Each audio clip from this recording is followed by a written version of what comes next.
وسلام على عباده الذين اصطفى خصوصا على سيدنا محمد المصطفى المجتبى صلى الله تعالى عليه وعلى آله وأصحابه وأتباعه الأصفياء الأتقياء. اللهم صل على محمد وعلى آل محمد كما صليت على إبراهيم وعلى آل إبراهيم إنك حميد مجيد. اللهم بارك على محمد وعلى آل محمد كما باركت على إبراهيم وعلى آل إبراهيم إنك حميد مجيد. أما بعد فأعوذ بالله من الشيطان الرجيم. بسم الله الرحمن الرحيم. وما خلقت الجن والإنس إلا ليعبدون.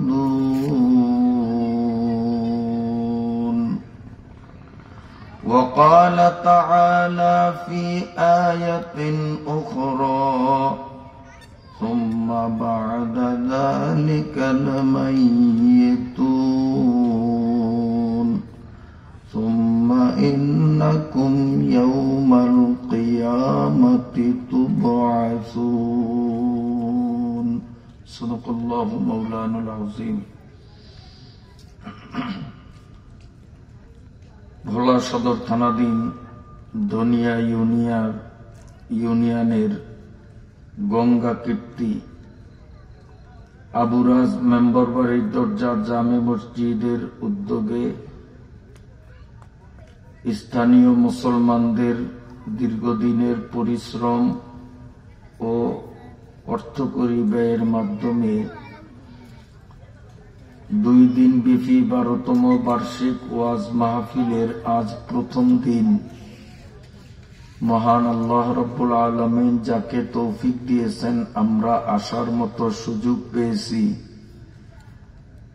এই এলাকায় এখনো বহু মানুষ আছে যারা মাহফিলে আসলে আসতে পারত, কোনো জরুরি কাজ নাই কিংবা অসুস্থ না, বাড়িতেই আছে অথবা বেরির উপরে দোকানে বাজারে আছে, মাহফিলের গুরুত্ব অন্তরে নাই, আসতে পারে নাই। আল্লাহ তাআলা আমাদের কিছু সংখ্যক মুসলমানদের অন্তরে কোরআন হাদিসের মোহাব্বত, আলেম ওলামাদের প্রতি ভালোবাসা অন্তরে জায়গা করে দিয়েছেন, যার ফলে আমরা কোরআনের মাহফিলে আলেমদের মজলিসে অসংখ্য রহমতের ফেরেশতাদের বেষ্টনীতে আসা এবং বসার মতো সুযোগ পাইলাম। বলুন আলহামদুলিল্লাহ। কোরআনের মজলিস, হাদিসের মজলিস, এর থেকে উত্তম কোন মজলিস পৃথিবীতে হইতে পারে না। মন থেকে বলছেন? আসলে বিশ্বাস হয়? এই কোরআনের আলোচনা 12 বছর পর্যন্ত আপনাদের এই জায়গায় চলতেছে, এবার 12তম বৎসর। কোরআনের আলোচনা কি শুধুই 12 বছরই না, এর আগের থেকেও চলে আসছে? কত বছর যাবত? 1500 বছর। আমাদের নবী আলাইহিস সালাম আজ থেকে 1500 বছর আগে দুনিয়াতে আসছেন, আল্লাহ পাকের পক্ষ থেকে পবিত্র কোরআন শরীফ নিয়ে আসছেন। কতদিন আগে?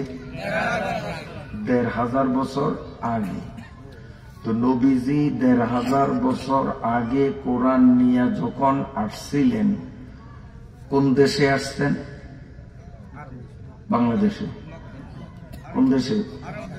ভারতে। এই কথাটাও মুসলমানের মুখ থেকে বাহির হয় না। আমরা কি মুসলমান যে আমাদের নবী জন্ম হয়েছে কোন দেশে এইটুকু আমরা জানি না? তো জানলে কেন বলেন না? কোন দেশে আসছে নবী? আরব দেশে। কোন দেশে? আমাদের নবী কোন দেশে আসছে? আরব দেশে আসছে। কেন আরব দেশে আসলো? বাংলাদেশে আসলো না, ইন্ডিয়ায় আসলো না, পাকিস্তানে আসলো না, আমেরিকায় আসলো না, লন্ডনে আসলো না। আখিরি নবী কোরআন নিয়ে আরব দেশে কেন আসছে এইটা আগে বুঝতে হবে। কারণ আছে এর পিছনেও। কারণ হইল ইতিহাস প্রমাণ করে আমাদের নবী যখন জন্ম নেয় তখন গোটা পৃথিবীটার মধ্যেই ছিল অরাজকতা, শান্তি ছিল না কোনো দেশে। তবে তুলনামূলক অশান্তি, অরাজকতা, মারামারি, খুনাখুনি, কাটাকাটি, ঝগড়া ফাসাদ সারা পৃথিবীতে যেই পরিমাণ হইতো সবচেয়ে বেশি হইতো আরব দেশে। আরব দেশের মানুষগুলি ছিল অসভ্য। এই উত্তর পাশের রাস্তায় কারা কথা কয়? উত্তর পাশের রাস্তায় কথা শোনা যায়, পর্দার কারণে দেখা যায় না। চেহারা না দেখলেও কথার আওয়াজ কিন্তু কানে আসে, সাবধান। আমি বেশি লম্বা বয়ান করবো না, সংক্ষেপে অল্প সময় কিছু গুরুত্বপূর্ণ কথা কমু, অন্তরের কান দিয়ে কথাগুলি শুনবেন।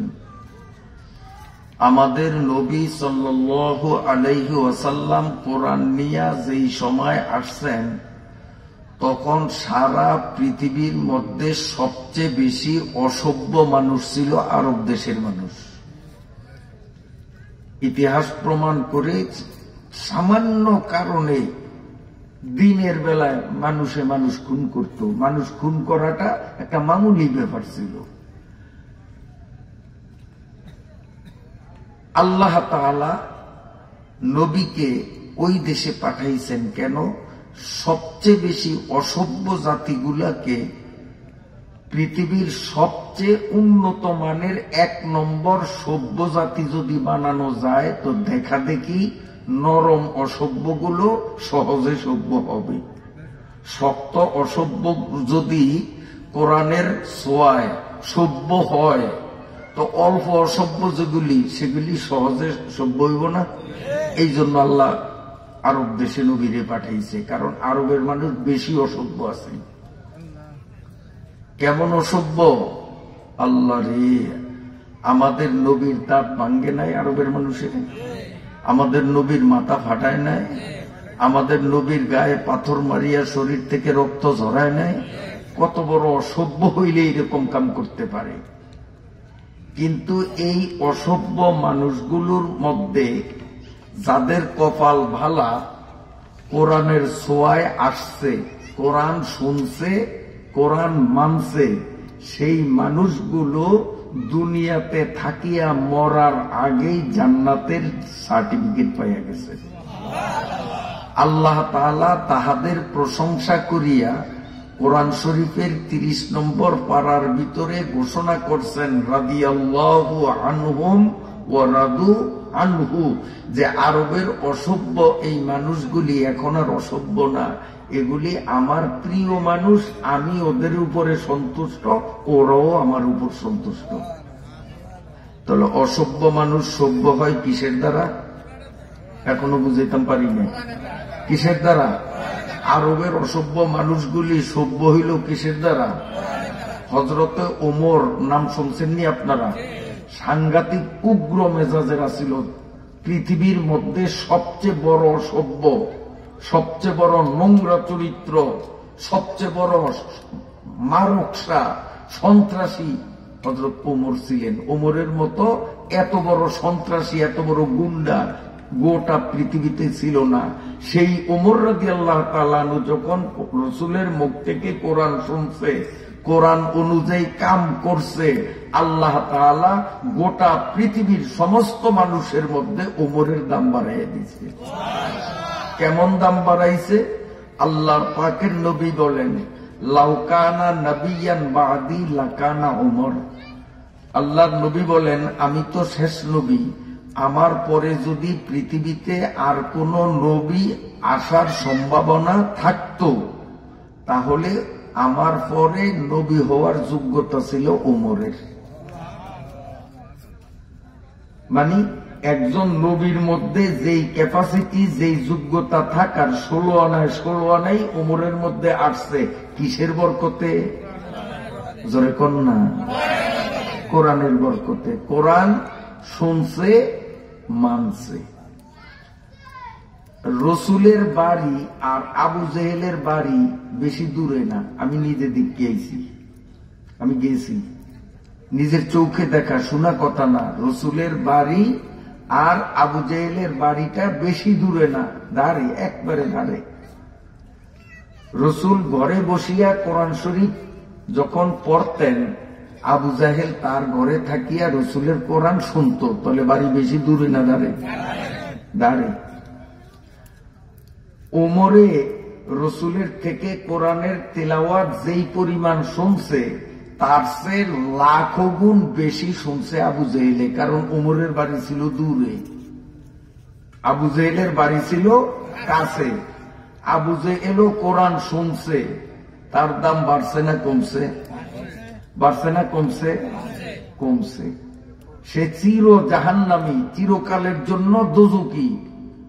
দুনিয়াতেও তার অপমান, আখেরাতেও অপমান। দুনিয়াতে অপমান হলো তার বাড়িটা এখন লেট্রিন, পায়খানা গাছ, মানুষে আগে, আমিও আগিয়েছি, আত্মতৃপ্তি পাইছি ওখানে পায়খানা করিয়া।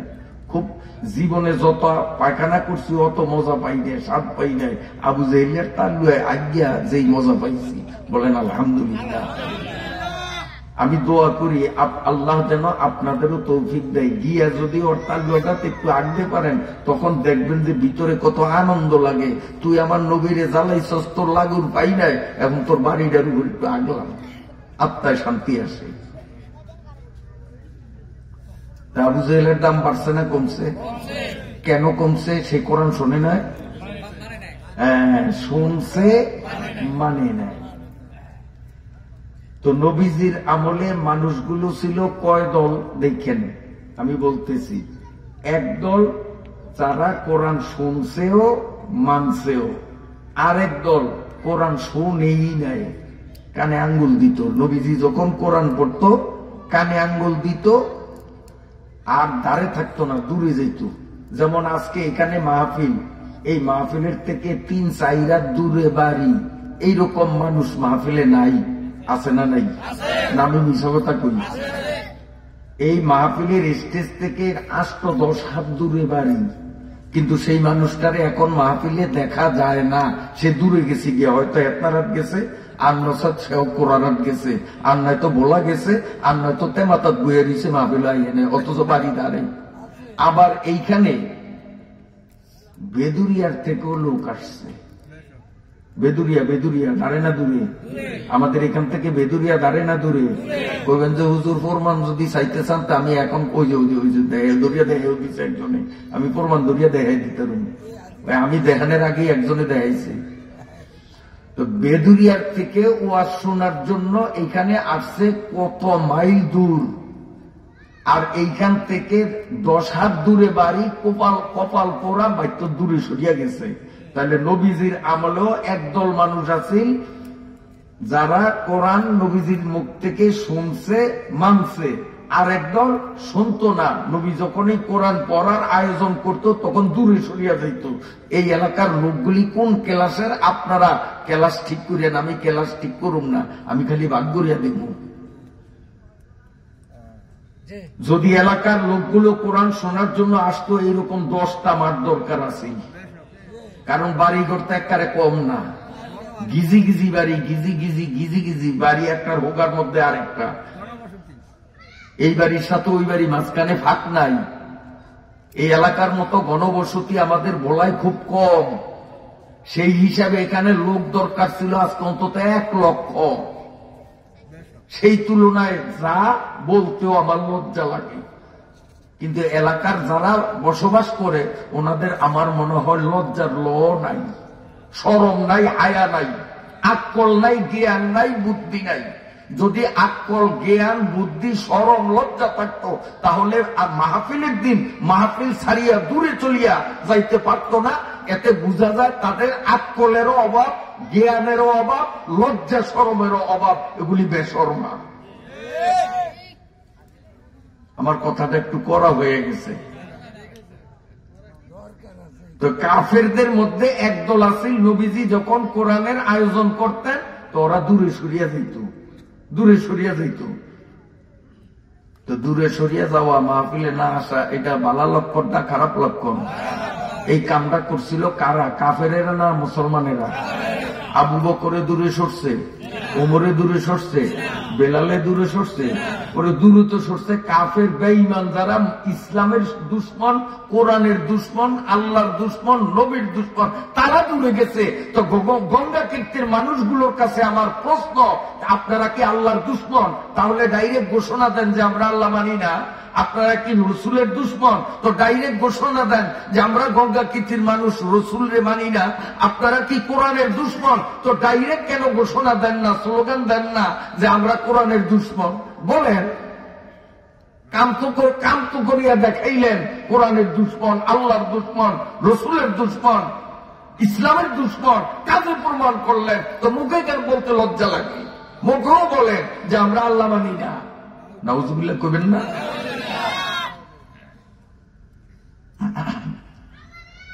আমি আল্লাহর মর্জি প্রায় 60 বছর আমার এই মাহফিলে স্টেজে বয়ান করার বয়স 60 বছর চলে। 80-র মতো এখন বয়স চলতেছে আমার। এই 60 বছরের আমার বাংলাদেশের 64 জেলা আল্লাহ তাআলা ঘোরার তৌফিক দিছেন। এই 64 জেলা বাদ দিলাম, দূরের দিত বাদই দিলাম, করবেন যে গল্প কোন আপনাদের এখান থেকে মিলবাজার কয়শো মাইল? এ কথা কোন, এখান থেকে মিলবাজার কয়শো মাইল? অন্তত 200 মাইল হতো মনে হয়। কত? আধা কিলো, আধা মাইলও না। সেই মিলবাজার বয়ান করছি, মাঠে লোক ধরে নয়, প্যান্ডেলে জায়গা দিতে পারে না। ছিলেন মাহফিলে এমন লোক আছেন না এখানে? আসেন, এখান থেকে আল্লাহর দান মসজিদ আমার বাড়ির কাছে, আমার বাড়ির কাছে, আমার বাড়ির সামনে। গত কয়েকদিন আগে আল্লাহর দান মসজিদে বয়ান করছি, মাঠে লোক জায়গা দিতে পারি না, রাস্তাঘাট সব লোক হয়ে গেছে আমার বাড়ির দরজায়। হয়তো এলাকার মানুষ বলতে পারে যে আমরা হুজুর কালকে আসবো, কারণ কালকে কুল্লার হুজুর হইব, আজকে আমাকে বলার হুজুর। তা আজকে গঙ্গা কীর্তির মানুষ যদি বলার মানুষ হিসাবে তুচ্ছ করলেন, আসলেন না, তো আল্লাহর দান মসজিদ তো আমার নবীপুরের মধ্যে, আমার বাড়ির সামনে। সেখানে কেন মাঠ ভরিয়া, প্যান্ডেল ছাড়াইয়া, রাস্তা ঘাট পাও রাখার মতো জায়গা ছিল না। বাস স্ট্যান্ড, এগুলো দুঃখের সাথে বলছি, পুরান বাস স্ট্যান্ড, পুরান বাস স্ট্যান্ড মসজিদে আমি 20 বছর ইমামতি করছি। পরে সেখান থেকে দিদার মসজিদে চলিয়া গেছি, তাও মনে হয় 30 বছরের মতো হইয়া গেছে। এর আগে 20 বছর ছিলাম ওখানে। যেই মসজিদের ইমাম আমি, ওই মসজিদের মাঠে মাহফিলের প্রধান অতিথি করিয়া আমারে দাওয়াত দিছে, তাও প্যান্ডেলে লোক জায়গা দিতে পারে নাই। গত কয়েকদিন আগে করছি মাহফিল, আমার নিজ এলাকা। সেই হিসাবে তো আজকে গঙ্গা কীর্তি অনেক দূরে, তাই এইখানে তো লোক তার চেয়ে বহুগুণ বেশি হওয়ার কথা ছিল। আচ্ছা, আমি বলার মানুষ ঠিকই, কিন্তু আমি মনে হয় এই কোরআন থেকে বলবো না। খুলনার হুজুরে কালকে আসবে, উনি এই কোরআন থেকে বলবে। আমি মনে হয় আমি বানিয়া বানিয়া কোরআন একটা তৈরি করছি, এইটার তো কম। নাইলে আজকে মানুষ কেন আসলেন না? কালকের হুজুরও যেই কোরআন থেকে বলবে, আমি তো সে একই কোরআন থেকেই তো বলবো। তো গঙ্গা কীর্তির লোক এখানে আসতে পারলো না, অথচ বেদুরিয়ার থেকে লোক আসতে পারলো। কত কিলো হবে এখান থেকে বেদুরিয়া? এ ব্যাংকের কত কিলো হইব? আরো বেশি না? কিসের 7 কিলো 8 কিলো? আর 10-এর উপরে যাবে, 10 কিলোর উপরে। 10-12 কিলো দূরের থেকে আসতে পারলো, কিন্তু গঙ্গা কীর্তির মানুষগুলো কোথায়? তো নবীজির আমলে আবার বলছি, একদল মানুষ কোরআন শুনছে, মানছে, এরা দামি হইছে না বেদামি হইছে? যেমন আবু বকর, ওমর, ওসমান ইত্যাদি রাদিয়াল্লাহু তাআলা আনহুম। আরেক দল কোরআন শুনেই নাই, যদি নবীজি কোরআন পড়তেন তো কানে আঙ্গুল দিতেন আর দূরে চলিয়া যাইতেন, এলাকা ছাড়িয়া যেতেন, এলাকায় থাকতেন না। হেগো দাম বাড়ছে না কমছে? এই গেল কয় দল? আরেক দল, এরা শুনছে মানে নাই, আর শুনছেও যে কেমন শুনছে, ইচ্ছা করিয়া শুনে নাই, মন দিয়া শুনে নয়। এখন আমি কথা বলতেছি, এর আমার কথা শোনার ইচ্ছা নাই, কিন্তু তারপরেও তো কানের মধ্যে কথা যাইব, কথা বোঝেন না? আর উনি ইচ্ছা করিয়াছে যে আমি হুজুরের মুখের কথাটি শুনবো, তো উনিও যা শুনবে এও তাই শুনবে, কিন্তু এ শুনছে অনিচ্ছায়, উনি শুনছে ইচ্ছায়, শুনছে তো একই। তো কাফেরদের মধ্যে কিছু লোক, যেমন আবু জেহেল, নবীজির থেকে কোরআন শুনছে কিন্তু অনিচ্ছায় শুনছে, ইচ্ছায় না। কারণ নবী পড়ে তার কানে আওয়াজ যায়, তার কষ্ট লাগতো, ভিতরে জ্বলত। কোরআনের আলোচনা শুনলে অন্তরে জ্বালা উঠত, সহ্য করতে পারত না, কান টনটনাইতো। কার? আবু জেহেলিয়ার কন্যা। এই আবু জেহেলিয়ার সেলা সামন্ড আমাদের দেশেও আছে। কোরআনের হক কথা কইলে এই মেয়াগো কানে টনটনায়, এই মেয়াগো কই যায় আগুন জ্বলে। তাহলে আবু জেহেলের সাথে মিলছেনি। এরপরে এই আবু জেহেল পার্টির মধ্যে কিছু লোক ছিল, আমার কথা না, আল্লাহর কোরআনের কথা। এই কোরআনে আছে, আল্লাহ পাক বলেন, ওয়াকালাল্লাযীনা কাফারু লা তাসমাউ লিহাযাল কুরআন ওয়ালগাউ ফীহি লাআল্লাকুম তাগলিবুন। এই মনু প্রথম খাইছে, ফুটবল দিয়ে তুই বাজিয়ে খাইছে। আরে না, ওরা বোঝে না, ছোট মানুষ, ওয়াজের মধ্যে এরকম খাইতে হয় না, গুণ হয়। তো ভালো যাবো তুই আদে বাজিয়ে খাইছে। আচ্ছা, আমার কথা আপনারা মনে হয় খুব কষ্ট পাইতেছে, কিন্তু আমি মনের কষ্ট নিয়ে কথা বলতেছি। আমি খুশি মনে কথা কই না, আমি খুশি মনে কথা কই না, আমি কিন্তু কথাগুলো বলতেছি খুব মনে কষ্ট নিয়ে। খোদার কসম, খোদার কসম, আমি যদি আগে বুঝতাম যে গঙ্গা কীর্তির মানুষ আমি বলার কারণে আমাকে এতটা অবজ্ঞা করবে, আমার মাহফিলের লোক আসবে না। কত 100 লোক হবে যা আসছে, এখানে তো অন্তত 1 লক্ষ লোক হওয়ার কথা। কারণ এই ভোলার মধ্যে তো কম আল্লাহর মধ্যে করি না। আপনাদের এই ধনিয়া ইউনিয়নের মধ্যেই তো তুলাতুলি বাজার, কি তুলাতুলির ইউনিয়ন আর আপনাকে গঙ্গা কীর্তির ইউনিয়ন একই ইউনিয়ন না? এই গত কয়েকদিন আগে তুলাতুলিও তো প্রোগ্রাম করলাম, পুরা মাঠ ভর্তি হইয়া রাস্তা পর্যন্ত মানুষ। মাঠও তো আপনাদের এই মাঠের 10টার সমান বড়। তা আমি সেখানে বলার থেকে যাই না, সেখানে কি আমি মনে হয় ভারতের থেকে আসছি। তুলাতুলি আমি মনে হয় ভারতের থেকে আসছি, নবীপুরের থেকে আসি নাই। ওই আল্লাহদান মসজিদে আমার মনে হয় পাকিস্তান থেকে আমি আইছি, আমি নবীপুরের থেকে আসি নাই। ওই বাস স্ট্যান্ডে মনে হয় আমি সৌদি আরবের থেকে আসছি, আমি মনে হয় নবীপুরের থেকে আসি নাই। তা আমি নবীপুরের মানুষ। এই নবীপুরের মধ্যে, নবীপুরের আশেপাশে ভোলা শহরে আলহামদুলিল্লাহ বয়ান করলে হাজার হাজার হাজার হাজার লোক প্যান্ডেলে জায়গা দিতে পারি না। আর গঙ্গা কীর্তিতে এমন যে হবে এটা জানলে খোদার কসম কোরআন ছুঁয়া বললাম, আমি আপনাদের মাহফিলে দাওয়াত নিতাম না। যে এই এলাকার মানুষের অন্তরে কোরআনের প্রতি অশ্রদ্ধা, এই এলাকার মানুষের অন্তরের মধ্যে কোরআনের প্রতি মহাব্বত, আলেমদের প্রতি মহাব্বত যদি থাকতো তো মাহফিলের অবস্থা এমনটা হইতো না। আল্লাহ, আমরা দুঃখের সাথে না বলিয়া পারি না, দূরের দ্বারে দাম দিই, দ্বারের দ্বারে দাম দিই না। তো যারা এই কাম করেন, দূরের দ্বারে দাম দেন, দ্বারের দ্বারে দাম দেন না, তা করে কই আপনার ঘরের উড়ানের কিনারে টিউবওয়েল আছে না? অনেকের উড়ানের কিনারে টিউবওয়েল, পানির কল। টিউবওয়েলটা হইলো দাঁড়ে, আর মেঘনা নদীটা আপনার বাড়ির তলে আরো দাঁড়ে না দূরে।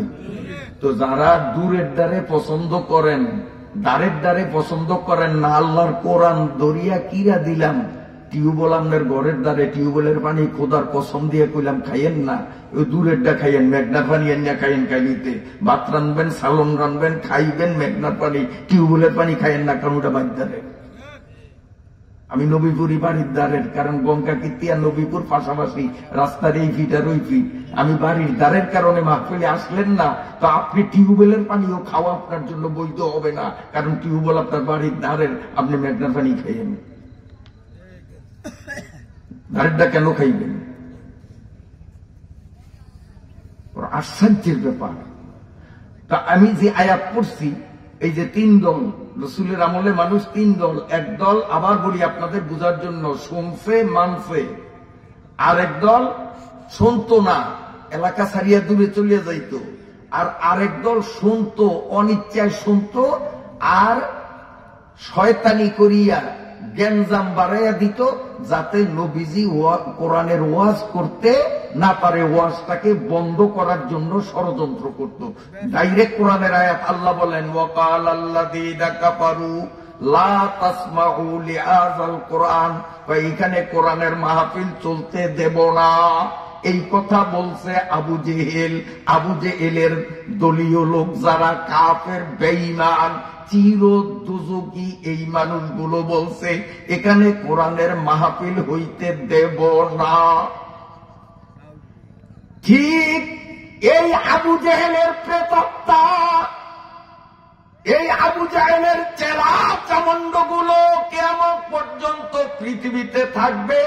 এই চেলা চামন্ড গুলো তাদের মুখ থেকে নির্লজ্জ আর বেহায়া বেশরমের মতো বলবে, আমি এখানে মাহফিল কোরআনের আলোচনা হইতে দেব না, মাহফিল বন্ধ করিয়া দেব। এমন প্রভাব খাটাইয়া অনেক কুলাঙ্গাররা কোরআনের মাহফিল বন্ধ করছে। আপনারা জানেননি? করে না? করছে। আবার অনেক কুলাঙ্গাররা বন্ধ করার চেষ্টা করিয়াও ব্যর্থ হইয়া গেছে, আল্লাহ তাকে সাকসেস করেন নাই। তাহলে কোরআনের মাহফিল হইতে দেব না, ক্ষমতা দেখাইয়া, পাওয়ার দেখাইয়া কোরআনের মাহফিলকে বন্ধ করার ঘোষণা দেওয়া, এটা আবু জাহেলের পার্টির কাম, এটা মুহাম্মদ রাসূলুল্লাহর অনুসারীর কাম না। এটা কাফেরের স্বভাব, এটা মুমিনের স্বভাব না। বন্ধুরা আমার, আপনারা জানেন গৌরব, অহমিকা, দাম্ভিকতা, নিজের নিজে একটা বড় কিছু মনে করা আল্লাহর দৃষ্টিতে সবচেয়ে বড় নিন্দনীয়, অপছন্দনীয়। ইবলিস শয়তান একা এত পরিমাণ ইবাদত করছে, আসমানে, জমিনে, জান্নাতে, জাহান্নামে, জলে, স্থলে, সারা জগতের মধ্যে যত ফেরেশতা, সব ফেরেশতাদের ইবাদত যদি একসাথ করা হয়, একা ইবলিসের ইবাদত তার চেয়ে অনেক বেশি। এত ইবাদত ইবলিস করছে, এত ইবাদত। কেমন ইবাদত? এই মনুরা কথা কইছি না, একে তো জিনে আরো কাই কথা কই, কিন্তু মনে কষ্ট নিয়ে জ্বালা, ভিতরে জ্বালা। কারণ আমি জানছি যে এখানে কিছু কুলাঙ্গাররা এই মাহফিলকে আজকে বিশৃঙ্খল করে বন্ধ করে দেওয়ার অপচেষ্টা করেছে। আমি আল্লাহর কাছে দোয়া করি, আল্লাহ রাব্বুল আলামিন তাদের হেদায়েত নসিব করুন। এটা কাফেরের স্বভাব, মুমিনের স্বভাব নয়। আর তওবা করা উচিত, নতুন করে কলেমা পড়ে তার ঈমানকে নবায়ন করা উচিত। নইলে ঘোষণা দিয়ে সে ইসলামের থেকে খারিজ হয়ে বেঈমানের কাতারে সে যোগ দেওক, আমাদের কোনো আপত্তি নাই। কিন্তু মুসলমানের সমাজে থাকতে চাইলে নতুন করে কলেমা পড়ে তার ইসলামকে নবায়ন করতে হবে। কারণ মাহফিল বন্ধের ঘোষণা দিলে কোনদিন সে মুমিন থাকে না, সে ইসলামের মধ্যে থাকতে পারে না, সে আল্লাহর বান্দার কাতারে থাকতে পারে না। তার কলেমা পড়ে নতুন করে আবার ইসলাম গ্রহণ করা লাগবে। কত বড় কুলাঙ্গার! বন্ধুরা আমার, এই ইবলিস শয়তান আল্লাহ রাব্বুল আলামিনের এত বড় আবিদ, সমস্ত ফেরেশতাদের ইবাদতের চেয়ে একা ইবলিসের ইবাদতের পরিমাণ কম ছিল না বেশি? বেশি ছিল। আল্লাহ রাব্বুল আলামিন সব ফেরেশতাদেরকে এবং ইবলিসকে হুকুম করেছে আদমরে সিজদা করার। আপনারা জানেন কিনা? সিজদা সবাই করছেনি? সবাই করছে? হ্যাঁ, মাশাআল্লাহ। আপনারা কোরআনের আয়াত না পড়তে পারলেও অন্তত বাংলা কথাটা তো জানেন। আল্লাহ বলেন ফাসাজাদাল মালাইকাতু কুল্লুহুম আজমাউন ইল্লা ইবলিস। আল্লাহ বলেন সব ফেরেশতারা সিজদা দিছে, কিন্তু একজনে দেয় নাই। তার নাম কি? ইবলিস। কেন দেয় নাই? অহংকার। এই অহংকার, এটা হলো ইবলিসের স্বভাব, নিজেকে নিজে বড় মনে করা। আমি আল্লাহর শুকরিয়া আদায় করিয়া বলি, চরপাতা চৌধুরীহাট মাদ্রাসা চিনেননি আপনারা? চৌধুরীহাট মাদ্রাসা, আমি চৌধুরীহাট মাদ্রাসায় 8টায় স্টেজে বসছি, কোরআন শরীফ খুলিয়া ডাইরেক্ট আয়াত বাই আয়াত তাফসীর করছি। কেমনে কি হয়েছে জানি না, আপনার মিথ্যা কথা বললে আপনাকে ভাষার এলাকা বেশি দূরে না, জানিয়া নিয়েন। আলোচনা করতেছি, লোক বাড়তেছে, গরিব দিকেও চাই না, বয়ান চলছে ধারাবাহিক ভাবে, পুরা মাঠ বসছে। এরপরে মানুষ বাড়তে আছে, কি করবে কর্তৃপক্ষ? এই ফাঁসের এই যে পর্দা, এই পর্দাগুলি খুললে এডি বিছাইছে, এডিও শেষ। কি করবে? মাদ্রাসার প্রত্যেকটা রুমে রুমে হুজুরগ যে চৌকিতে হুজুররা শোয়, ওই চৌকিতে যে ওগলা ওইডি উড়াইয়া বিছাইছে, তাতেও কাবার হয় না। কয়েক হাজার লোক ডাইরেক্ট মাটিতে বসছে।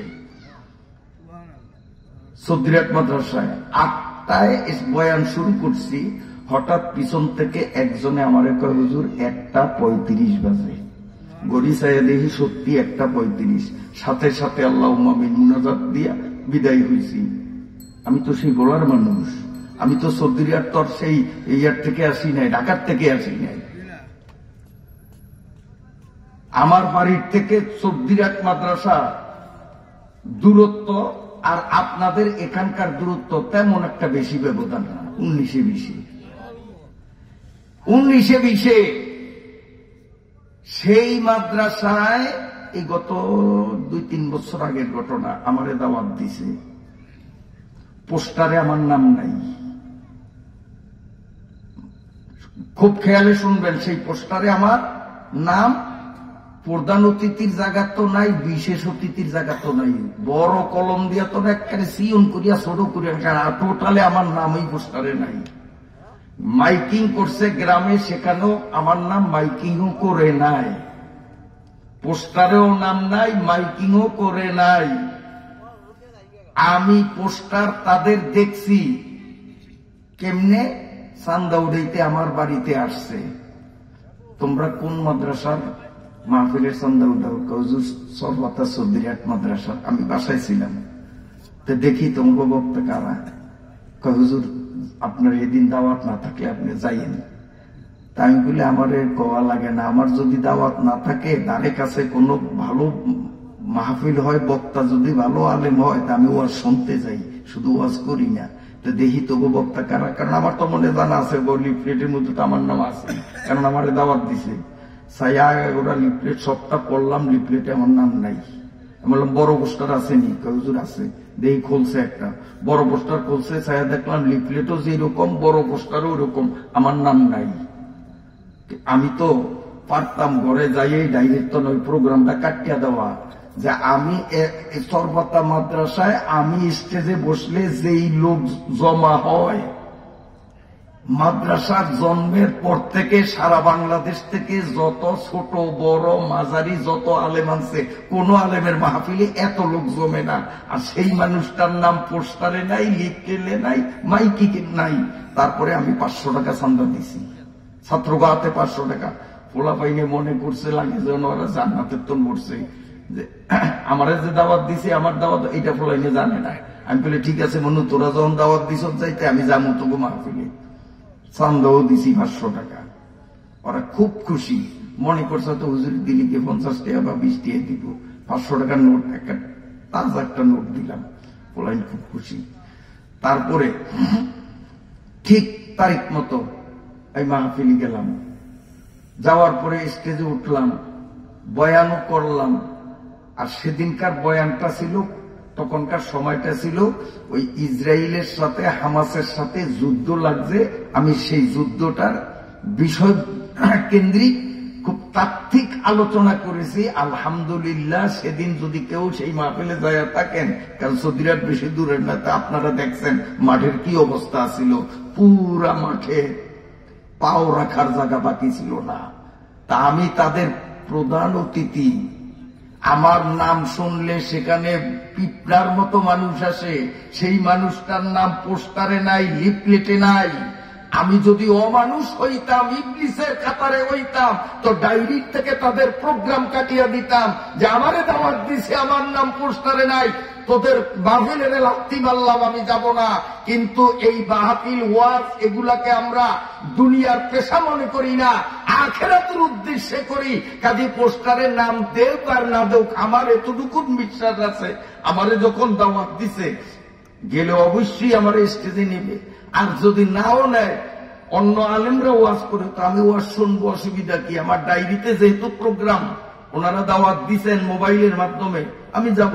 আমি গেছি, আলহামদুলিল্লাহ ওয়াজও তো করছি। এতে কি আমার দাম সরবতে কমে গেছে?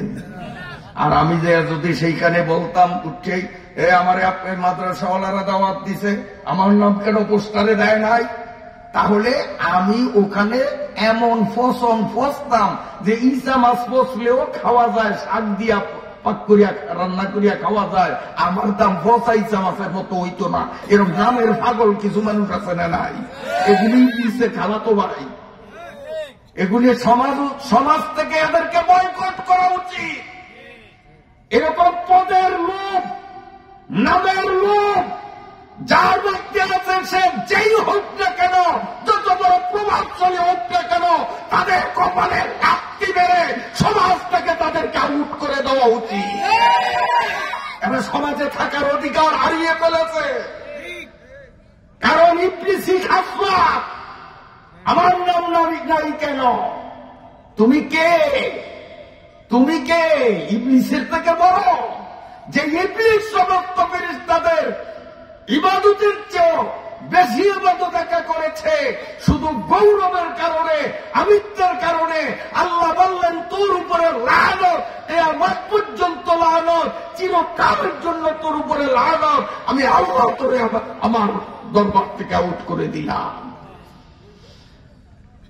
যেখাকে হিচে আদম আফেরিদা, বাইল মকবর মালাইক বর গুজিদা, বাইল মকবর মালাইক বর গুজিদা, হরা কো সিজদা বরদর মন্দ নসউ, বাএস থেকে বার শয়তা গাছতে মালু। ইবলিস শয়তান, আমি তো দেখাইছি আমি বড়, আমি কেন সিজদা দিব? আল্লাহ তার নাম কাটছেনি।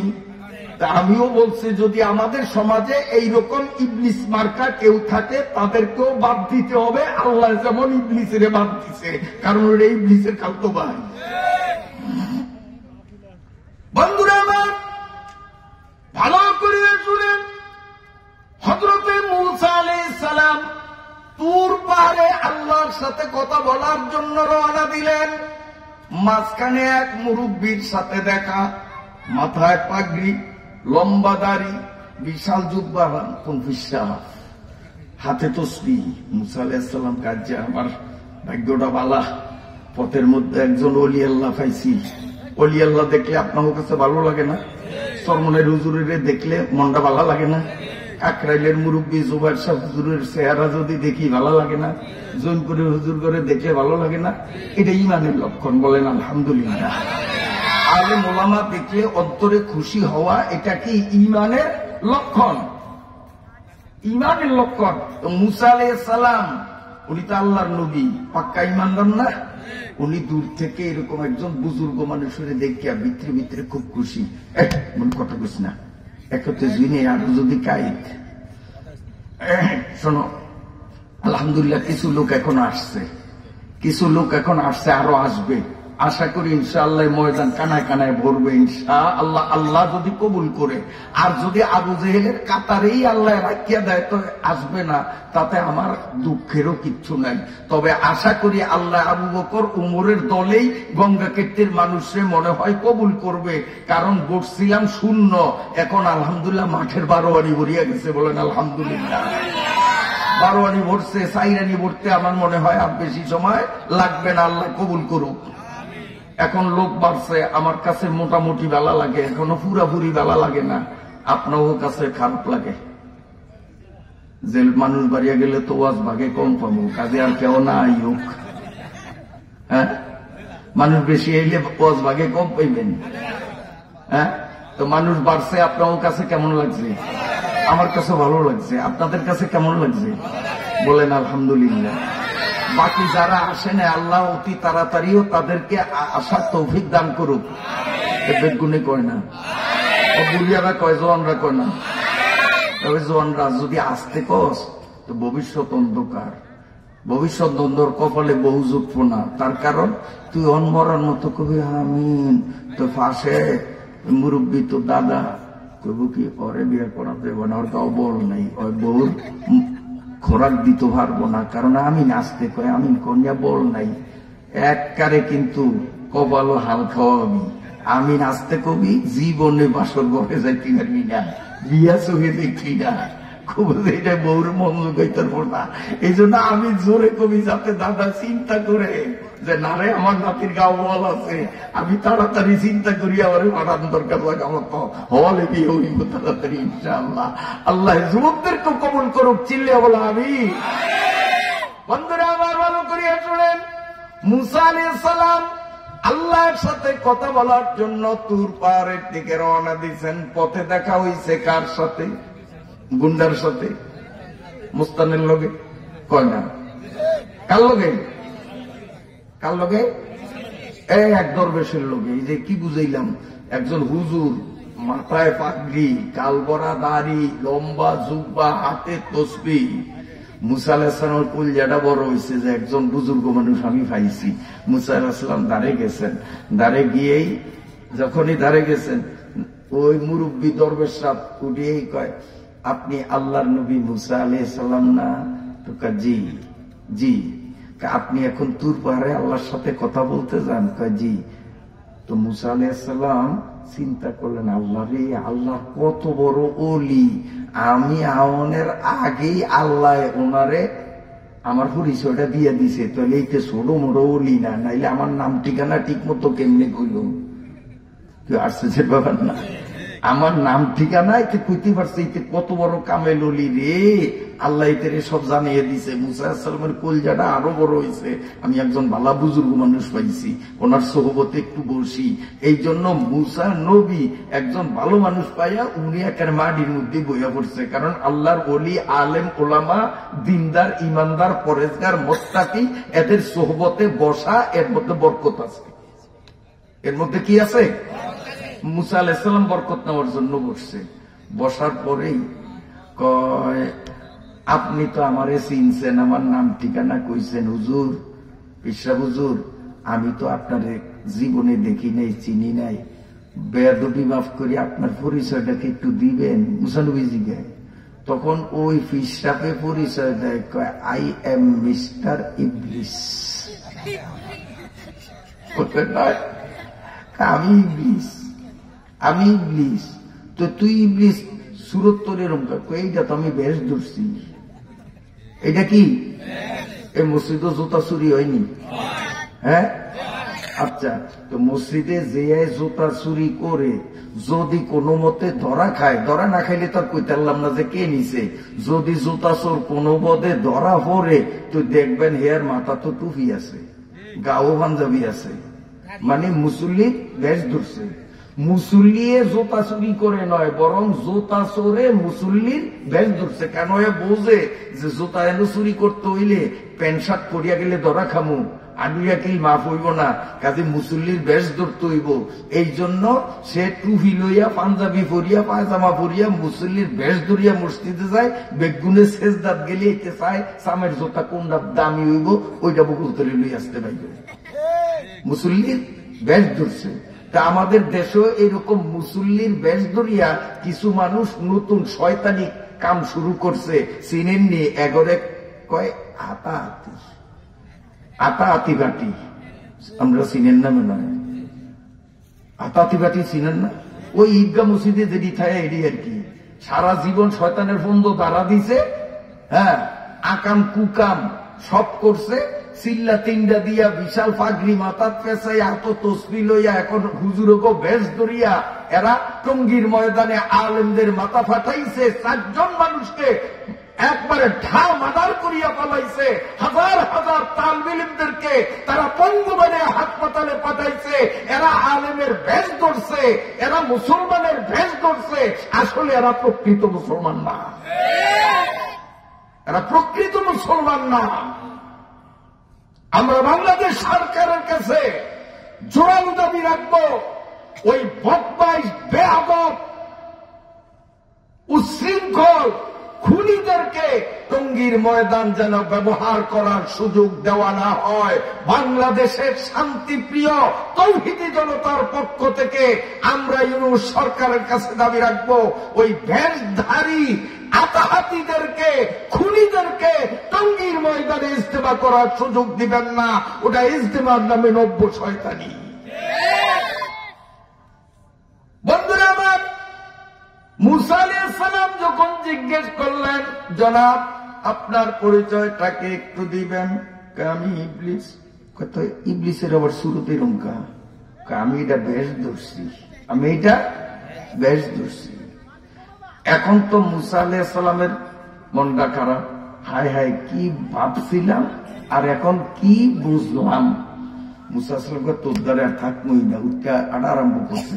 উঠে ধরছে মুসা আলাইহিস সালাম, তো আল্লাহর নবী একটু দাঁড়ান, একটু আমার একটা কথা শোনেন। আমি ইবলিস, ঘৃণা করবেন ঠিক আছে, তো একটু আমার কথা কইলে একটু শুনবেন না? ভালো লাগলে মানবেন, নাইলে না। তো মুসা আলাইহিস সালাম আচ্ছা কোক, ভালো হইলে মানুম, নাইলে মানুম না। শয়তান হইল তো 2-1টা ভালো কথা কইতারে। তো মুসা নবী কান খাড়া করছে, আচ্ছা আচ্ছা বিশ্বাস কোন কয়, শোনেন আমি একেবারে ভালো হইয়া যাবো, আমি অন বেশ ধরছি ভালো মানুষে, আমি হাসা হাসাই ভালো হবো, আর শয়তান থাকবো না। আপনি আল্লাহর কাছে যাইয়া যদি আমার পক্ষ হইয়া একটু সুপারিশ করেন যে আল্লাহ যদি আমারে মাফ করিয়া দেয়। আল্লাহ তো বলছেন আলাইকা লানাতি ইলা ইয়াউমিদ্দিন, আল্লাহ আমার উপরে লানত দিছে, আপনি নবী তোর বারে যায় যদি একটু মুনাজাত করিয়া কোন যে আল্লাহ ইবলিসে ভালো হইয়া যাইতো চাই, আপনি ইবলিসের মাফ করিয়া দেন। আপনি সুপারিশ করলে হয়তো আল্লাহ আমারে মাফ করিয়া দিব, আমি ভালো হইয়া যাব। মুসা আলাইহিস সালামের কলিজাটা এত বড় হয়েছে, কারণ ইবলিসে যদি ভালো হয় তত দুনিয়াতে আর কোনো শয়তানি থাকবো না। কেউ ইবলিসে যদি হাসা হাসাই ভালো হয় তো শয়তানি আর থাকবে? যত শয়তানি, এই সব তো শয়তানি তো করায়। মুসা আলাইহিস সালাম কয়, ওই যখন শেষ বয়সে বুঝে ধরছে বালাওয়ান দরকার, আমি আল্লাহ দ্বারে যাই কমু। তো মুসা আলাইহিস সালাম তুর পাহাড়ে গেছে, আল্লাহর লোকে কথাবার্তি যা কন দরকার সব কইছে, কইয়া টইয়া এখন তো আল্লাহ কথা তো শেষ, যাই। আল্লাহকে ফত কেউর লোকে দেয়া হয়েছে, আমি তো ভুলিয়েই গেছি, আমি তো ভুলিয়েই গেছি, দেয়া হয়েছে। ইবলিসের লগে ইবলিসে ভালো হইয়া যাইতো চাই, আপনি যদি তারে মাফ করিয়া দেন তো সে আর শয়তানি করবে না, সে আগের মতো ভালো হয়ে যাব, ইবাদত বন্দেগী করব। এখন শুধু যদি আপনি একটু মাফ করিয়া দেন, আল্লাহ আপনি মাফ করেন, আপনি মাফ করিয়া দিলে আর গোটা পৃথিবীতে কোনো শয়তানি থাকবো না, দুনিয়ার সব মানুষগুলি ওলি আল্লাহ হইয়া যাইব, আল্লাহ আপনি মাফ করিয়া দেন।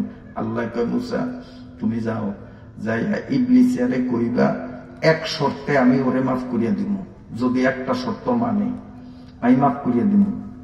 মুসা আলাইহিস সালাম চিন্তা করছে কত কঠিন শর্ত দেয় কে জানে। আল্লাহ শর্তটা কি? শর্তটা হইল আদমের সেজদা করতে কইছিলাম, সেজদা করে নাই, যার কারণে আমি নাম কাটিয়া দিছি। এখন আদমের কবরটার কাছে যাইয়া যদি কয় যে আদম সেদিন আপনারে সেজদা না করিয়া অপরাধ করছি, ভুল করছি, আমারে মাফ করিয়া দেন, এই কথা কইয়া কবরটার সামনে যদি একটা সেজদা দেয়, তা আমি ওরে একবারে মাফ করিয়া দিম। আগে ওই যেমন ফেরেশতাগণ নেতা আছে, আবারও ওরে ফেরেশতাগণ নেতা বানিয়ে দিব। মুসা আলাইহিস সালামের কলিজাটা এত বড় হইছে, এটা তো সহজ। খালি আদমের কবরের দ্বারে যাইব, যাইয়া দুই আমার কথা কইব, সেজদা দিব, শয়তান ভালো হয়ে যাব। হাসতে হাসতে আইয়ে শয়তানেও খুব খুশি যে মুসা মনে হয় ফয়সালা করিয়া আইছে, আমি ভালো হইতে পারবো, আর দুজুগি থাকবো না, কাম মনে হয় বানাইছে। দুইজন মুখামুখি, কি নবী কি খবর, কারে তুই সাম কহলিয়া তোর কপাল খুলছে, আল্লাহ তোরে মাফ করিয়া দিব। কারে শিগগির কন্ত, আল্লাহ মাফ করছে করছে, করে নাই করে নাই, আল্লাহ শর্ত দিছে। শর্তটা একবারে শক্ত না রে, একবারে ফাতলা ফাতলা হালকা শর্ত। শর্তটা যদি তুই মানুষ, আল্লাহ তোরে মাফ করিয়া দিব। আর আগে যেমন তুই ফেরেশতাগো লিডার ছিলি, আবারও আল্লাহ তোরে ফেরেশতাগো লিডার বানাইয়া তোরে জান্নাতি বানাইবো, জাহান্নামী বানাইবো না। খালি একটা শর্ত, কথাটা দেখুন তাড়াতাড়ি করে, এরকম 1000 শর্ত দিল আমি মানবো, 1000 শর্ত দিলেও মানতে রাজি। কি শর্ত? শর্ত হইল আদমের কবরের দ্বারে যাইয়া খালি কইবা যে আদম সেদিন সেজদা না করিয়া ভুল করছি, আমারে মাফ করিয়া দাও। এই কথা কইয়া যদি আদমের কবরের সামনে তুমি উক্কা সেজদা দাও, আল্লাহ সব ভুলিয়া দিব, তোমরা মাফ করিয়া দিব। ইবলিসে গড়ি তাড়াতাড়ি কয়, ও মুসা, আল্লাহ আর কথা বুঝি টোকাইয়া পাই নাই, আল্লাহ বুঝি আর কথা টোকাইয়া পাই নাই। যেই আদম আমার সামনে জেতা বসিয়া রয়েছে, সেই জেতা মানুষটারই আমি সেজদা দিই নাই, এমন গেছে মরিয়া এর কবরে সেজদা দেবো, আমার এত ভাঙ্গা মনে করছো, আমি কি তোর ক আল্লাহ আমারে মাফ করলে করুক, না করলে না করুক, আমি আদমের কবরে সেজদা দিব না, আদমের কাছে আমি মাফও চাবো না। এই যে গৌরব করছে শয়তানে, আল্লাহ থেকে মাফ পাইছে, মাফ পাইছে। এই শয়তান দলের যারা দেখতে মানুষ, আসলে শয়তান, এই মানুষগুলোর মধ্যে এইরকম আমিত্ব, আমি একটা কিছু, আমি মোড়া, নিজের নিজে বড় মনে করা। খুদসে তাই পেশা এ শয়তাবুয়াত, হারকে খুদরা কম জানাত মরদা সওয়াত, হারকে খুদরা কম জানাত মরদা সওয়াত। নিজের নিজে বড় মনে করা, নিজের নিজে একটা কিছু ভাবা, এটা হলো শয়তানের খাসলত, এটা মুমিনের খাসলত না। আল্লাহ বলেন আল কিবরিয়া উরিদাই, আল্লাহ বলেন যেই ব্যক্তি আমিত্ববাদ দেখাইলো, নিজের নিজে বড় একটা কিছু মনে করলো, আমি আল্লাহর চাদর নিয়ে টানাটানি করিয়া যেন আমারে সে বেইজ্জত করলো। অর্থাৎ কেউ যদি আমারে চাদর দরিয়া টান দিয়া বেইজ্জত করে, আমি তার উপরে যেমন অসন্তুষ্ট, সমাজে যেই ব্যক্তি নিজের নিজে মোড়া মনে করবে, বড় মনে করবে, আমিও তার উপরে ওই রকম অসন্তুষ্ট। সবাই বলি নাউযুবিল্লাহ। তাকাব্বুর আযাজিলে রাখার কাম, এই তাকাব্বুরেই কিন্তু আমিত্ব আর গৌরবই শয়তানের শয়তান বানাইছে, নইলে শয়তানের ইবাদত কোনো অংশে কম ছিল না। আমি আপনাদের সামনে কথা শেষ করতেছি, গুছিয়ে আনতেছি। আমার আগে বয়ান করছে, দোয়া করবেন, আমার ছেলে, ছোট ছেলে, সেও মাওলানা দাওরাবাস। আমার ছেলে বয়ান করছে আমার আগে, অল্প সময়ের কারণে সে বয়ান করতে পারে নাই পুরোপুরি, ভালো আলোচনা করে কোরআন হাদিসের বাইরে কথা বলে না। সে একটা আয়াত পড়ছিল, ওয়ালাকাদ যারানা লিজাহান্নামা কাসীরাম মিনাল জিন্নি ওয়াল ইনসি, হ্যাঁ, লাহুম কুলুবুল লা ইয়াফকাহুনা বিহা ওয়া লাহুম আযানুন লা ইয়াসমাউনা বিহা ওয়া লাহুম আয়ুনুন লা ইউবসিরুনা বিহা উলাইকা কাল আনআম বাল হুম আদাল। আমার ফুতে এই আয়াতটা পড়ছিল নি, মনে আছে নি? এখন পড়িয়া অর্থও কইছে। কি অর্থ কইছে আমি সংক্ষেপে কই। অর্থ কইছে যে কিছু মানুষ এগো চৌক আছে, দেখিয়াও দেখে না, কান দিয়া শোনে, শুনিয়াও বোঝে না, অন্তর আছে, কিন্তু তারপরেও অন্তর দিয়া ন্যায় অন্যায় চিন্তা করে না। উলাইকা কাল আনআম, আল্লাহ বলেন এডি হইল চাইর পাওয়ালা জানোয়ার। চাইর পাওয়ালা জানোয়ার বুঝছেন তো কি? শুয়োর, কুত্তা, পাতিয়াম, বাগদাস, বুঝুন নয়, চাইর পাওয়ালা জন্তু। আল্লাহ বলেন এডি চাইর পাওয়ালা জন্তু, কইয়েই থামে নাই। এরপরে আল্লাহ কয় বাল হুম আদল, বরং এই শুয়োর কুত্তার চেয়েও এরা নিকৃষ্ট। এখন কেন? কারণটা কি? এই ভালো করিয়া শোনেন, কারণটা কি? কারণ হইল এই পৃথিবীতে চার পাও বিশিষ্ট যত জীব আছে, জানোয়ার আছে, এর মধ্যে সবচেয়ে নিকৃষ্ট জীবের নাম হইল শুয়োর। সবচেয়ে শুয়োরের থেকে নিকৃষ্ট এই জগতে আর কিচ্ছু নাই। এই শুয়োরের আমি নিজে চোখে দিকে বলি, আন্দাজে বলি না, আমি নিজে দেখছি। শুয়োর ফালে হাজার হাজার শুয়োর, কিন্তু রাখাল একজন।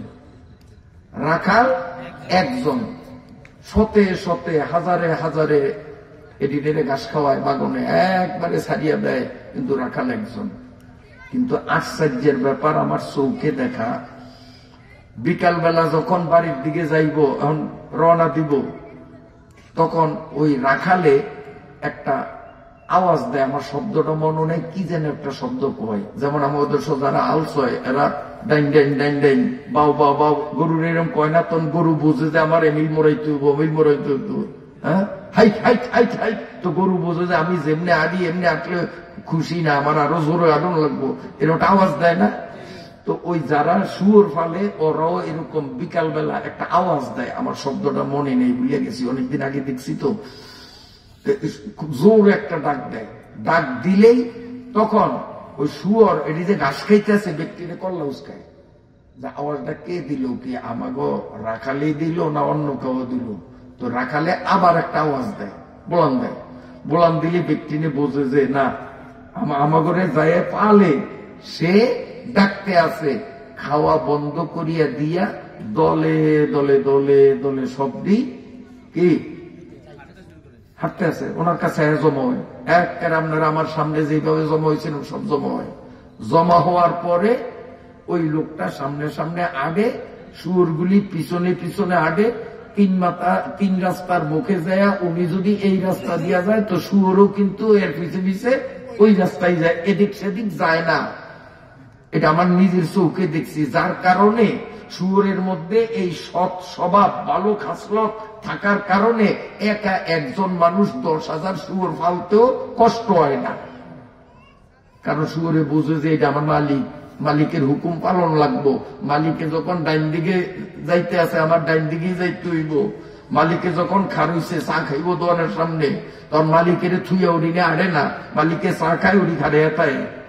শুয়োরে এতটুক বোঝে। কিন্তু মানুষের মধ্যে কিছু মানুষ চোখ আছে, কান আছে, মন আছে, কিন্তু তারপরেও মালিকের ডাক শুনিয়া একটু কান খাড়া করে না, যে মালিকে বোলায় না কে বোলায়। এরপরেও যদি বুঝে যে মালিকেই বোলায়, তারপরেও মালিকের কথা মানে না। মালিকের পক্ষ থেকে আল্লাহু আকবার আল্লাহু আকবার ডেলি ফার্স্ট বেলা বলান দেয়নি। এই বেনমাজি গিলি নিয়ে এই আজানের আওয়াজ শোনে না, না শোনে? শোনে, কিন্তু মসজিদে আসে না। তাইলে এবার চিন্তা করেন, শুয়োর নিকৃষ্ট প্রাণী, সে মালিকের ডাক শুনিয়া সে কাজ করলো, আর মানুষ মালিকের ডাক শুনিয়া হাইয়া আলাস সালাহ, নামাজে আসো, এই আওয়াজ শুনিয়া সে মসজিদে আসলো না, চায়ের দোকানে বসিয়া রইল। এবার আপনারাই বলেন, এইটা কি শুয়োরের তো ভালো না খারাপ? কারণ শুয়োরে মালিক চিনছে, মালিকের কথা মানছে, আর এইটা মানুষ হইয়াও মালিকের কথা মানলো না। এইটা শুয়োরের থেকে নিকৃষ্ট। যদি বলা না হয়, শুয়োরের মতো বলা হয়, তাইলে শুয়োরের ইজ্জতের প্রশ্ন দাঁড়ায়। কারণ এটা শুয়োরের মতো না, এটা শুয়োরের থেকেও নিকৃষ্ট। আইয়েন, আপনাকে গঙ্গা ক্ষেত্রে কুত্তা আসেনি? কথা কম, আমার নৈহুরও আছে। আমগডিনের অবস্থাকে এরকম দেখছি, এটা কই আমনগডি আমরা কই। আমাদের নবীপুরে যে কুত্তা আছে আমি নিজে বহুবার দেখছি, কুত্তায় যেই সময় মুতে অথবা আগে এই সময় কিন্তু খায় না, কিচ্ছু খায় না। আর যেই সময় খায় ওই সময় কিন্তু আগেও না। আপনার মধ্যে সেটি কেমন? একসাথে খায়ও আগেও একসাথে দেখছেন? দেখছেন কুত্তায় যে সময় খায় এই সময় কিন্তু আগে না। যদি ওর আগার চাপ বেশি হয় তো খাওয়ান বন্ধ করিয়া সে আগে আগে আগা শেষ হইলে পরে আইয়া খায়। মুতের চাপ বেশি, ঠ্যাং জাগাইয়া গাছ একটা গোড়া মারবো, ছাড়িয়া দিব সরসরিয়া, কিন্তু এই সময় খাইব না। মুতে টুতা শেষ আবার আইয়া খাইব। কারণ কুত্তা নিকৃষ্ট প্রাণী, ওইও বুঝে যে মুতার সময় হাগার সময় খাওয়াটা অভদ্রতা। আমি কুত্তা হইলে হইছি তাই বলিয়া কি এমন একটা অভদ্র কাম করবো? কুত্তায় বুঝলো, কুত্তায় আগুনের সময় খায় না, খাওয়ার সময় আগে না, মতনের সময় খায় না, আবার খাওয়ার সময় মতে না। কিন্তু এই মানুষের মধ্যে একদল মানুষ আছে, এরা মুতার সময়ও খায়, আগার সময়ও খায়। কি খায়? সানাসুর। কি খায়? বিড়ি খায়। নইলে বাথরুম থেকে বাইরে আগুন জ্বলতে আছে, তাজা বিড়ির হোগা আমরা কেন ভাই? এতে বোঝা যায় যে এক কান দিয়ে আগছে আরেক কান দিয়ে খাইছে। তাহলে কুত্তায় বুঝলো হাগামুতার সময় খাওয়া ঠিক না, খাওয়ার সময় হাগামতা ঠিক না। আর তুই মানুষ হইয়া তোর মাথায় কোনো বুদ্ধি কাজ করলো না, তোরে যদি কুত্তার মতো বলা হয় তাহলে কুত্তার বেইজ্জতি হয়। এই জন্য আল্লাহ বলছেন বালহুম আদল, তুই কুত্তার থেকে নিকৃষ্ট, তুই কুত্তার থেকে নিকৃষ্ট। গরু ভালেনি আমরা ওদের সব, গরু ভালেন। এই আমরাও কিন্তু ছোটকালে গরু পালছি যখন গ্রামে ছিলাম। আমার নবীপুর কিন্তু জন্মসূত্রে আমি নবীপুরি না, জন্মসূত্রে কিন্তু আমি কাছিয়া নিবাসী। দুনিয়ার পাশের ইউনিয়ন কাছিয়া, খড়কি গ্রাম, মেঘনার গুতানিতে এই নবীপুরে আইতে বাধ্য হয়েছি। তাও নবীপুর আইসে অগমতের ছোট থাকতে, এরকম এরকম ছোট ছিলাম সেই সময়। আমার বাড়িঘর কয়বার সর পড়ছে, কয়বার ভাঙছে, এর হিসাব কিতাব নেই। ও ভাঙ্গি আর সর পরে এই জন্য ওদিক ফিরিয়েও চাই না, যে আল্লাহ যা করে করুক, যাইও না। একবার গেছিলাম, শাসও করছিলাম, এখন আর ওই এলাকা ছাড়িয়ে দিচ্ছি। যাই হোক, কোন কোথায় ছিলাম না? গরু। আমরা যখন গ্রামের বাড়িতে থাকতাম তখন আমরা গরু পালতাম, আলের গরু না, দুধের গরু। এই জন্য গরু সম্বন্ধে আমার আইডিয়া আছে। গরু যখন ঘাস খায় তখন সব গাছের পাতা কিন্তু খায় না, এটা খেয়াল করছেন নিয়ম নেই। ফাইলি তাজা পাতা ফাইলেই মুখে দেয় না। বাসে এক জায়গায় দেখা যায় কয়েক পদের পাতা, ও বাসিয়া জিব্বা দিয়া ঠেলিয়া এক পদের পাতারে হরেয়া দেয়, আরেক পদের পাতারে জিব্বা দিয়া ফেস দিয়া মোহ লয়, ওইটা লয় না। এরপরেও যদি ভুলে অজান্তে অনিচ্ছায় ওই পাতা কোনো একটা মুখ যদি আসিয়াও যায়, তো ওই জিব্বা দিয়া ঠেলিয়া এটা মুহের তো না ফালাইয়া ও ঘাস কিন্তু চাবায় না। এটা আমার নিজের চৌকের দেখা, কারণ গরু আমি নিজে পালছি। আল্লাহ নবী বলেন তাফাক্কারু ফি খালকিল্লাহ ওয়ালা তাতাফাক্কারু ফিল্লাহ। আল্লাহর মাখলুক নিয়ে চিন্তা করলে দিন শরীয়ত সহজে বোঝা যায়। আল্লাহর মাখলুকের মধ্যে গরু একটা মাখলুক। এই গরু নিয়ে আমি নিজে চিন্তা করিয়া দেখছি, গরুর সব পাতা খায় না কেন? আল্লাহ গরুর উপরে আইন করিয়া দিছে, গরু এই পাতা এই পাতা এই লতা তোর জন্য হালাল, আমি অনুমতি দিছি খাইতে পারো। এই পাতা ওই পাতা সেই পাতা, এইগুলি আমি তোরে খাওয়ার অনুমতি দেই নাই, নিষেধ করছি, ভুলেও খাইস না। যার কারণে গরু ওই নিষিদ্ধ পাতা খায় না। ভুলে মনের অজান্তে মুখে গেলেও জিব্বা দিয়া ঠেলিয়া পাতা না ফালাইয়া ঘাস কিন্তু চাবায় না। আর মানুষের মধ্যে এমন মানুষ আছে যেই মানুষগুলো ঘুষ ছাড়া বাজার করে না, সুদ ছাড়া বাজার করে না, আসলে না, বাজার খরচ করে মাছ কিনে তরকারি কিনে সুদের টাকা দিয়া চালান ধরে না। আসেনিও? আল্লাহ সুদ খাওয়ানোর অনুমতি দিছেনি? কথা কন। আল্লাহ সুদ খাওয়ানোর অনুমতি দিছেনি? দেয় নাই। তারপরেও সুদ মুসলমানে খায় না? না খায়। মিথ্যা কথা বলার অনুমতি আল্লাহ দিছেনি? যে একটা মিথ্যা কথা কইলে 10টা কবুল হজের সওয়াব, এরকম। হ্যাঁ, মিথ্যা কথা কইলে 10টা কবুল হজের সওয়াব। মিথ্যা কথা সওয়াব না গুনাহ? আল্লাহ অনুমতি দিছে না নিষেধ করছে? নিষেধ করছে। এখন মিথ্যা কথা তো আমাকে মুসলমানেরা দিলে কয় না। হ্যাঁ, এই শোনেন, মনে করেন এই মেয়ে আরবদার, এই মেয়ার থেকে 2 লাখ টাকা লইছে। হ্যাঁ, লইয়া এইটা দিয়া জাল কিনছে, সাবার করছে। কিন্তু এইটার লগে কথা হইল কি, যে আমনের তনে এই 2 লাখ টাকা নিয়ে আমি জাল সাবার লইয়া মেঘনায় নামমু, এই সিজনে মাছ যা পাই সব আপনার তহবিলে বেচমু, আমি আশেপাশে অন্য তহবিলে বেচমু না। এটা ওটা সিস্টেম আপনাকে এদিকে আছে, এই সিস্টেমটাই বেশি। কিন্তু করে কি, এই দ্বারে কাছে মেঘনায় যদি জাল ফেলায় তো মাছ কম বেশ যা পায় এই তহবিলেই বেচে। কিন্তু যখন নৌকা নিয়ে নামায় যায়, মির্জা কালু ঢালসর ফাতিলা ওই দূর এলাকায় যায়, সাথে কিন্তু বরফও নিয়ে গেছে। মাছ ওই বরফ দিয়া এই তহবিল পর্যন্ত আনতে মাছ পচবেও না, ব্যবস্থা আছে। তারপরেও দেখা যায় রাধা বল্লভ বাজার ভালো পাইয়া ওখানে বিক্রি করে সামান্য অল্প কয় হালি মাছ নিয়ে দেশে আইসা কয়েকবার কপালটা খারাপ, এতদিন পর্যন্ত নামায় জাল বাইলাম, এই দেখেন কি পাইছি। আসলে কিন্তু 10 লক্ষ টাকার মাছ পথে বেঁচে আইছে। এরকম লোক আপনাকে দেশ না, এনের গুণ ব্যাট ফেরেস্তা। এই সত্য কথা কইছে না মিথ্যা কথা কইছি? সত্য কথা কইছে না মিথ্যা কথা কইছি? হ্যাঁ, নারকেল তেলের লগে মুদি দোকানদাররা সোয়াবিন তেল ডালিয়া দেয়। 2 কেজি নারকেল তেলের মধ্যে আধা কেজি সোয়াবিন মিশিতে পারলে কত লাভ রে। সোয়াবিন নারকেল তেলের দামে বেচা যাইব, এরকম বেজালিয়া ব্যবসায়ী তো নাই আমাদের দেশে। আল্লাহ এটার অনুমতি দিছে। ওরে গরু বুঝতে পারলো আল্লাহ কোনটার অনুমতি দিছে, কোনটার অনুমতি দেয় নাই। গরু বাস বিচার করিয়া খায়, কিন্তু মানুষ চোখ আছে, কান আছে, মন আছে, তারপরেও হালাল আরাম।